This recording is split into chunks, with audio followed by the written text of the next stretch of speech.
बाल गंगाधर तिलक। एक बार अध्यापक ने कक्षा में छात्रों को गणित के कुछ प्रश्न हल करने के लिए दिए। कक्षा के सभी छात्र तल्लीन होकर अपना कार्य कर रहे थे। एक छात्र चुपचाप बैठा था। शिक्षक ने उससे पूछा, तुम गणित के प्रश्न क्यों हल नहीं कर रहे हो? छात्र ने कहा, मैंने प्रश्नों को हल कर लिया है। आश्चर्यचकित शिक्षक ने पूछा, कहाँ? छात्र, मस्तिष्क में। शिक्षक, अच्छा, तो उत्तर बताओ।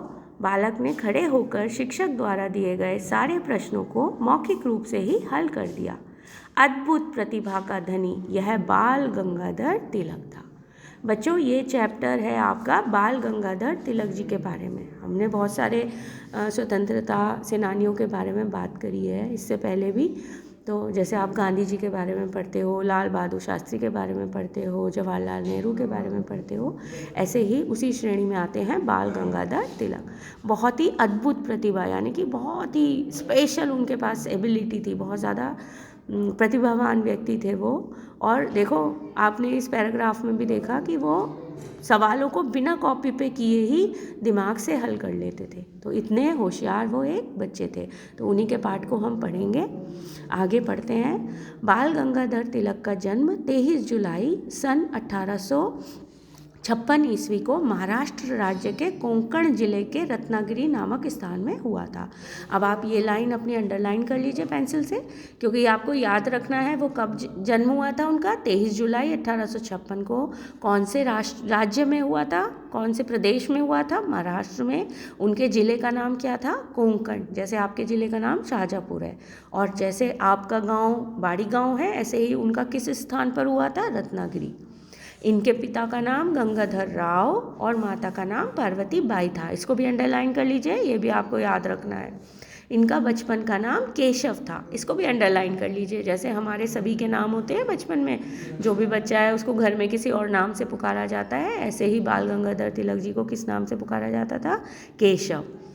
छोटा होने के कारण घर में लोग इन्हें बाल कहकर पुकारते थे। घर में सबसे छोटे थे, इसलिए इनको बाल बोला जाता था। बाद में यही नाम प्रचलित हो गया।